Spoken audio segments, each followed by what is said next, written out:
Bonjour à tous, on se retrouve aujourd'hui pour parler de smartphone et plus précisément du Meizu 16S.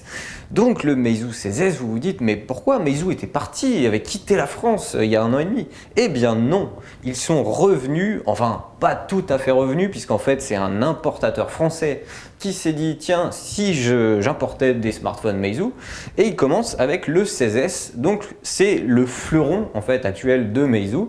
Donc c'est un smartphone qui embarque, comme beaucoup d'autres, en fait une plateforme très haut de gamme, pour un prix relativement contenu. Donc ce Meizu 16S. Pour commencer, on peut dire qu'il a un parti pris design alors qui ne plaît pas à tout le monde, mais qui globalement a pas mal séduit les gens qui ont pu le voir. Donc on a en fait un design qui possède pas d'encoche, déjà c'est une chose, pas de trou pour faire passer la caméra frontale, et finalement des bordures qui restent relativement fines, aussi bien en bas qu'en haut, ce qui fait qu'on a un des meilleurs taux d'occupation de l'écran de la face avant sur le marché actuellement, ce qui est plutôt pas mal. On a donc un écran de 6,2 pouces qui est en dalle OLED, et ça c'est plutôt bienvenu puisqu'on profite de tous les avantages de la techno.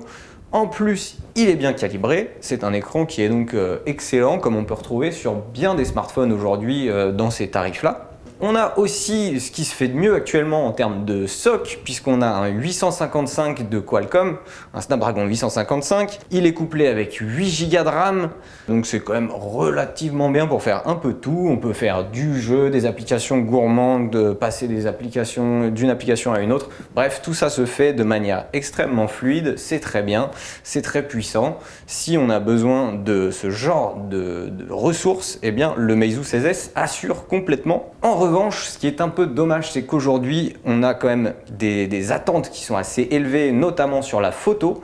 Et c'est un peu là où en fait le Meizu 16S se plante, puisque malgré un capteur 48 mégapixels, comme on trouve par exemple chez Xiaomi, produit des images en 12 mégapixels, eh bien le résultat est pas terrible. Finalement, c'est un peu la déception de ce côté-là. On a un second module aussi qui permet de faire des photos au zoom, mais là encore une fois, il y a une grosse incidence du traitement d'image sur le résultat qui fait que c'est pas folichon. Et c'est un petit peu ça qui vient complètement pénaliser finalement le Meizu 16S, c'est la partie photo, parce que sur le reste et même l'autonomie, il est très solide. Il rivalise sur tous les points avec un Xiaomi Mi 9, avec un OnePlus 7 ou même un Google Pixel 3a XL.